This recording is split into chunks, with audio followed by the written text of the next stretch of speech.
নমস্কার বন্ধুরা, আমি শুভ্রনীল। যারা আমাকে চেনো তারা বরাবরই জানো যে আমি মাস ছবির পক্ষে, সিঙ্গেল স্ক্রিনের পক্ষে। অতএব যারা মাল্টিপ্লেক্স ওরিয়েন্টেড ছবি বানায়, প্রডিউসার, অ্যাক্টর, ডিরেক্টর, সিঙ্গার, তাদের পক্ষে আমি কখনোই নই। তবে 2010-11 থেকে মূলত বলা যেতে পারে যে বাংলা ইন্ডাস্ট্রিতে নাকি একটা বিশাল পরিমাণ চেঞ্জ এসেছে। কারুর হাত ধরে, কোনো কোনো পরিচালকের হাত ধরে নাকি স্ট্যান্ডার্ড বদলে গেছে। ইন্ডাস্ট্রির ভালো ভালো যে সমস্ত অ্যাক্টার, তারা নাকি এই মুহূর্তে অ্যাক্টার হিসেবে নিজেদেরকে প্রমাণ করতে পেরেছে।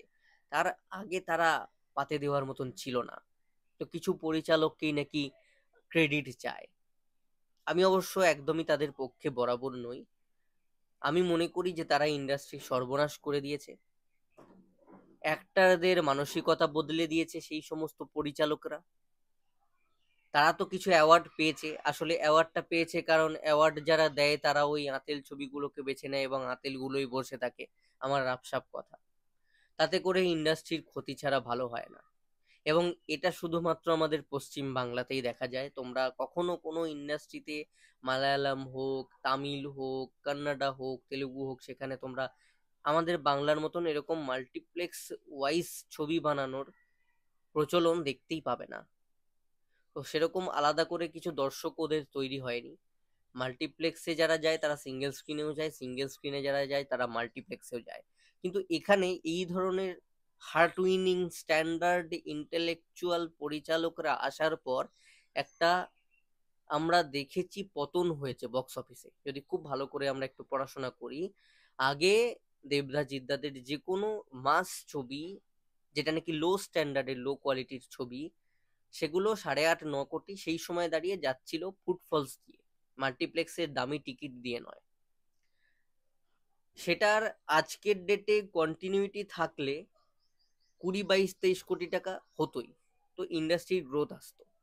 যবে থেকে এই আঁতেল ইন্টেলেকচুয়াল পরিচালকরা চলে এসেছে, তবে থেকে 5, 6, 7 অব্দি ম্যাক্সিমাম যাচ্ছে এবং সেটাতে নাকি অল টাইম ব্লকবাস্টার হয়ে যাচ্ছে, রেকর্ড ব্রেকিং ওপেনিং, এই সমস্ত আমরা লেখা টেখা দেখতে পাচ্ছি। আসলে কিন্তু ইন্ডাস্ট্রিটা পড়ে গেছে এবং ফুটফলস ভীষণভাবে কম। মাল্টিপ্লেক্সের টিকিটের দাম বেশি বলে হয়তো ওই 5.5, 6, 7 হয়তো হচ্ছে, কারণ মাস অডিয়েন্সটা তো মরে যাচ্ছে। তারা তো এই ধরনের ছবি চাইই না। এটা তো নিশ অডিয়েন্সকে কেটার করবার জন্য বানানো। এবং তারাও আদৌ বোঝে না, তারা এতটুকুই বোঝে যে আমি মাল্টিপ্লেক্সে দামি টিকিট কেটে সিনেমাটা দেখতে গেলে আমাকে ভীষণভাবে সফিস্টিকেটেড ইন্টেলেকচুয়াল ভদ্র লোক ভাববে সমাজের লোকজন। তাই আমি এই ধরনের ছবি সিনেমা হলে দেখতে যাচ্ছি।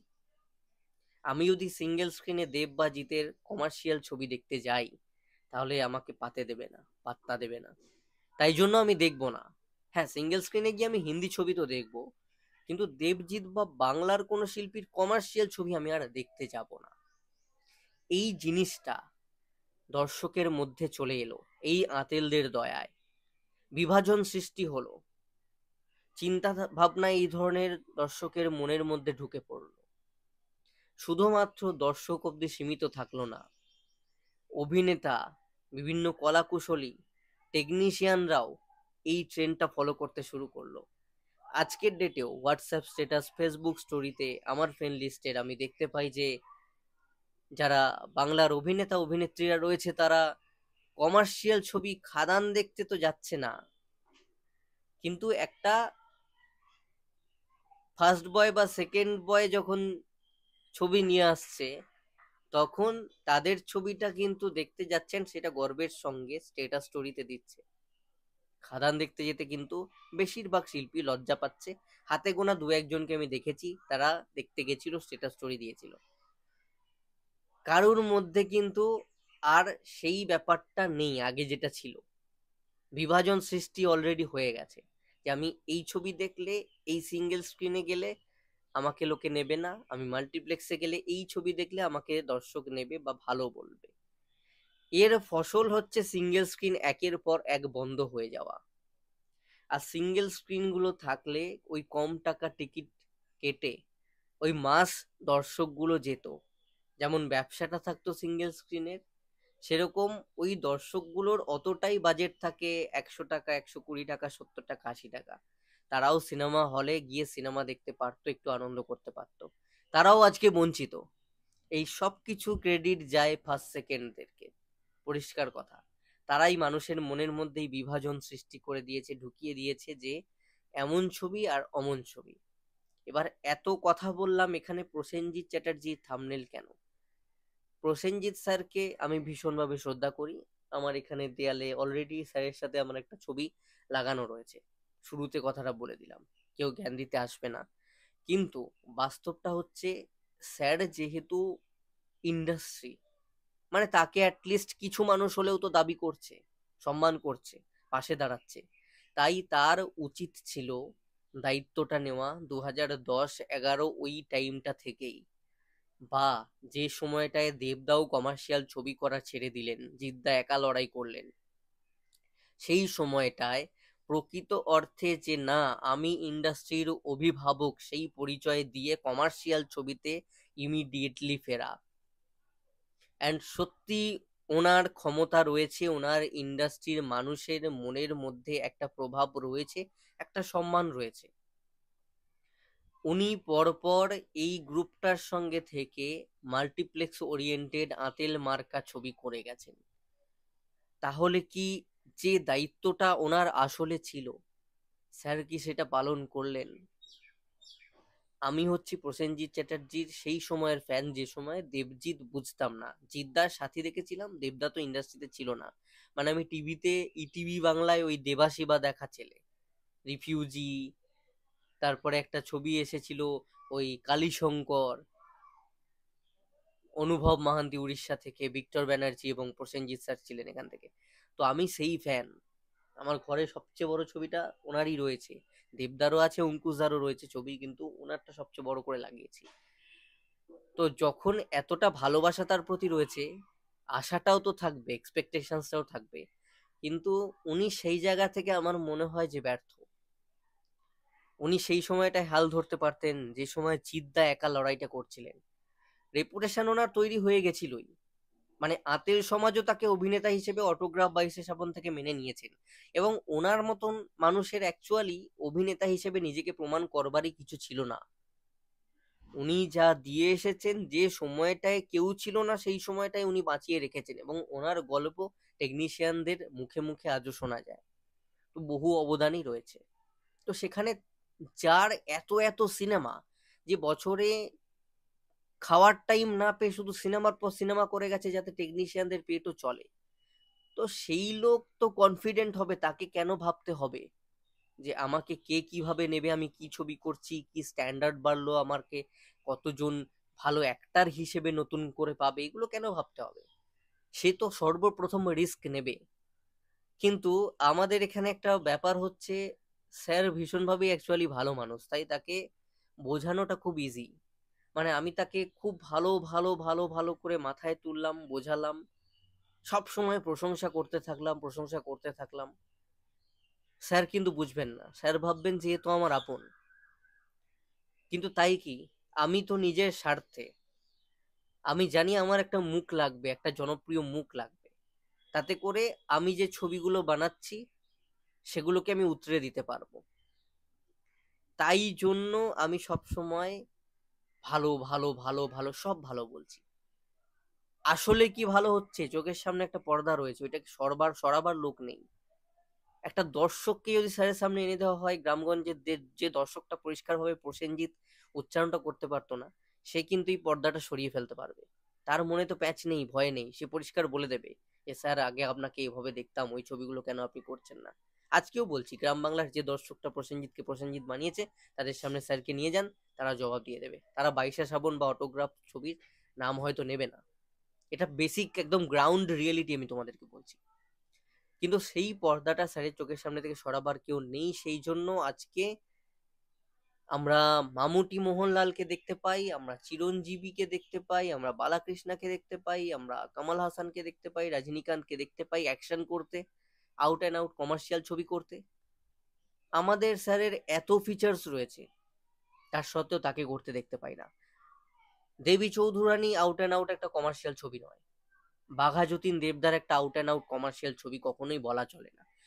কমার্শিয়াল ওয়েতে প্রেজেন্ট করা হচ্ছে, ঠিক আছে, খরচা করা হচ্ছে, সব ঠিক, বা আমি একটা রঘু ডাকাতকে কিন্তু আউট অ্যান্ড আউট ওই মাস ছবি বলতে পারি না। রঘু ডাকাত ডাকাতির গল্প, মাসি জিনিসপত্র থাকবে। একটা খাদানকে বা খোকাচার ছবিকে আমি যেভাবে মাসি ছবি বলতে পারবো, মাস অডিয়েন্সটা কারা? যারা এত প্যাচপোচ বোঝে না, এত শিক্ষা, এত গল্প, এই সময় এই হয়েছিল, এই জন্য এটা হলো, তারা বোঝে না। সিটি হাততালি মারবে, পরিষ্কার কথা। ওই জন্য তারা একটুখানি আনন্দ করতে যায়।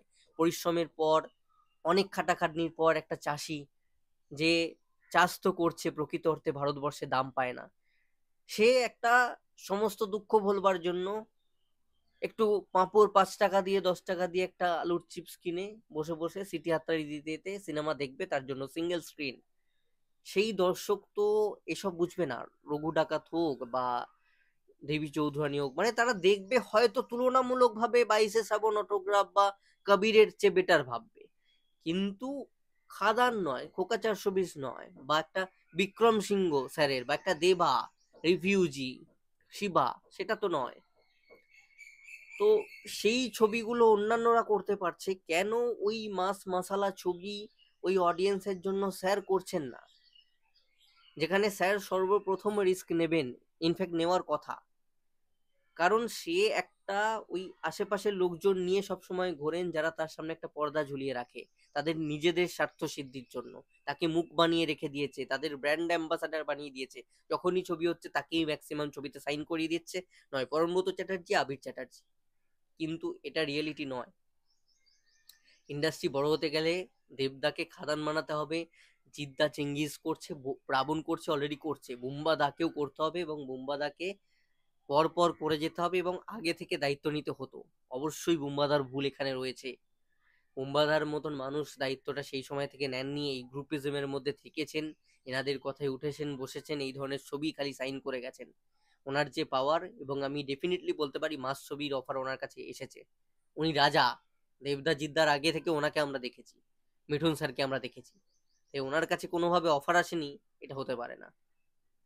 তাই ওনার করাটাই অ্যাকচুয়ালি উচিত ছিল, শ্রেয় হতো ব্যাপারটা, কিন্তু উনি করেননি, সেটা অবশ্যই ভুল। এবং ওনার মধ্যে যেরকম ফিচার্স রয়েছে, আমি বাদ বাকি যে নামগুলোই নিলাম না কেন, চিরঞ্জীবী হোক, বালাকৃষ্ণা হোক, বা রজনীকান্ত হোক, যে কোনো একটা, আমি তোমাদেরকে বলছি, এনাদের পাশে তোমরা প্রসেনজিৎ চ্যাটার্জিকে একটুখানি বিয়ার্ড লুকে দাঁড় করিয়ে দাও, টিকতে পারবে না। যা লুকস আছে, যা ফিটনেস রয়েছে, যে ফিগার আমরা চোখের সামনে দেখি, আমরা তো প্রতি সপ্তাহে দেখছি। খুব কম ভারতে এরকম হ্যান্ডসাম অ্যাক্টর আছে, আমি হিন্দিতেও বহু তারকাকে দেখেছি সামনে থেকে কুঁচকে গেছে, তোমরা বুঝতে পারো না, মুখটুক কুঁচকে গেছে, বুম্বাদার মতোই তাদের বয়স, বা তারা ছোট। কিন্তু বুম্বাদা যেরকম ফিট, এখনো ইয়াং, এভারগ্রিন, এরকম হ্যান্ডসাম, তার হাঁটা চলা স্মার্ট, তার ড্রেসিং সেন্স এতটা মেনটেন, পরিপাটি, এত গ্ল্যামারাস, রং ফেটে পড়ছে, দাড়ি গোফে যা লাগে তাকে, তো সে করছে না, এটা তো প্যাথেটিক। আমাদের বাংলা ইন্ডাস্ট্রি এই জন্যই পিছিয়ে, এই কারণগুলোর জন্য। আতিল ছবি তিনি করে যাচ্ছেন, আর ইন্ডাস্ট্রির মুখ হয়ে কমার্শিয়াল ছবি করছেন না। যে কমার্শিয়াল মাস ছবি অ্যাকচুয়ালি ইন্ডাস্ট্রিকে বাঁচিয়ে রাখে, অক্সিজেন দেয়, এটা ওনার চেয়ে ভালো কেউ জানে না। উনি একটা টাইম চুটিয়ে করে গেছে, হয়তো মাল্টিপ্লেক্সে সেই বড়লোক দর্শকরা তাকে ভালো বলতো না, কিন্তু সেই সংখ্যাটার চেয়ে মাস সংখ্যা অনেক বেশি, সেই দর্শকরা মাথায় করে রাখতো। যার ফসল আজকেও গ্রামে যদি উনি শুটিং করতে যান, উনি বুঝতে পারবেন ওনার কি রেসপেক্ট তাদের মধ্যে রয়েছে। সেগুলো কিন্তু ওই বাজে ছবিগুলোর জন্য, এই ভালো ছবির জন্য তার 1%ও নতুন করে দর্শক তৈরি হয়নি, অ্যাটলিস্ট লয়াল দর্শক নয়। এরা একটা ছবি দেখে, ওই হল ভিজিটে গেলে খুব ভালো বলবে, সামনে এসে দাঁড়িয়ে শুটেড বুটেড বাবু হয়ে, তারপরে আর মনে রাখবে না, পেছন ঘুরলেই নিন্দে করবে, বা বলবে আগে খারাপ করতো, এখন দু একটা করছে দেখতে যাচ্ছি। ওরা নিজেদেরকে প্রসেনজিৎ ভাবে, ওই দর্শকরা প্রসেনজিতের চেয়ে উপরে ভাবে, দেবজিতের চেয়ে উপরে ভাবে এই অডিয়েন্সরা। তাই এদেরকে খুশি করে লাভ নেই। দেবদার ক্ষেত্রে অনেক ভিডিওতে আমি এই কথাগুলো বলেছি, স্যারের ক্ষেত্রে আমার মনে হলো যে বলাটা খুব দরকার, কারণ রিসেন্টলি চর্চা হচ্ছে, এটা নিয়ে দু একজন কথা বলছে। তাই আমার মনে হলো যে রিয়েলিটিটা একটুখানি বলি। ভুল অবশ্যই স্যারের রয়েছে, এবং ইমিডিয়েটলি স্যারের আউট অ্যান্ড আউট মাস ছবি করা উচিত, এবং স্যারের মধ্যে ফিচার্স রয়েছে, কোনোভাবে খামতি হবে না, ওনার চেয়ে ভালো হয়তো কেউ পারবেনও না। কোনোদিন হলে আউটপুট আমরা দেখতে পাবো। অ্যান্ড প্রচুর নতুন ডিরেক্টরদেরকে তাকে অ্যাপ্রোচ করা উচিত এবং স্যারেরও ইমিডিয়েটলি হাতের ছবি থেকে সরে গিয়ে মাস ছবিতে আসা উচিত।